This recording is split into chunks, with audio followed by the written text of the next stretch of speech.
गुरु वंदना। मैं उन गुरु महाराज के चरण कमल की वंदना करती हूँ जो कृपा के समुद्र और नर रूप में श्री हरि हैं और जिनके वचन महामोह रूपी घने अंधकार का नाश करने के लिए सूर्य किरणों के समूह हैं। मैं गुरु महाराज के चरण कमलों की रज की वंदना करती हूँ जो सुरुचि सुगंध तथा अनुराग रूपी रस से पूर्ण है।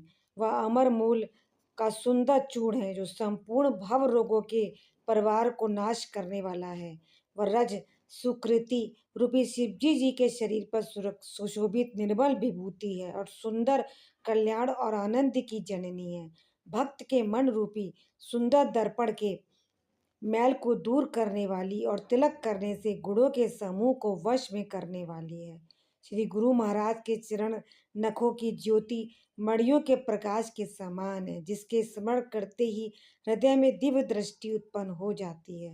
वह प्रकाश अज्ञान रूपी अंधकार का नाश करने वाला है। वह जिसके हृदय में आ जाता है उसके बड़े भाग्य हैं। उसके हृदय में आते ही हृदय के निर्मल नेत्र खुल जाते हैं।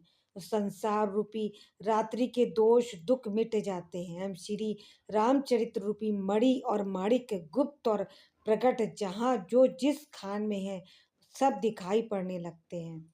जैसे सिद्धाजन को नेत्रों में लगाकर साधक सिद्ध और सुजान पर्वतों वनों और पृथ्वी के अंदर कौतुक से ही बहुत सी खाने देखते हैं।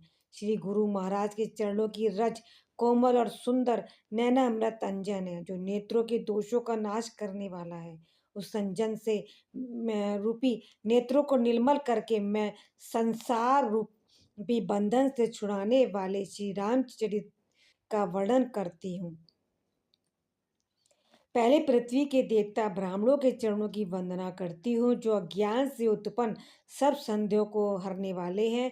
फिर सब गुणों की खान संत समाज को प्रेम सहित सुंदर वाणी से प्रणाम करती हूँ।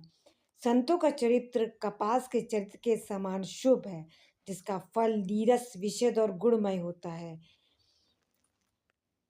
कपास की ठोंडी नीरस होती है। संत चरित्र में भी विशाल शक्ति नहीं है इससे वह भी नीरस है। कपास उज्जवल होता है जैसे कपास का धागा सुई के लिए कुछ हुए छेद को अपना तन देकर ढक देता है। वह कपास जैसे ओढ़े जाने काते जाने और बुने जाने का कष्ट सहकर भी वस्त्र के रूप में परिणित होकर दूसरों के गोपनीय स्थानों को ढकता है। उसी प्रकार संत स्वयं दुख सहकर दूसरों के छिद्रों को ढकता है जिसके कारण उसने जगत में वंदनीय यश प्राप्त किया है।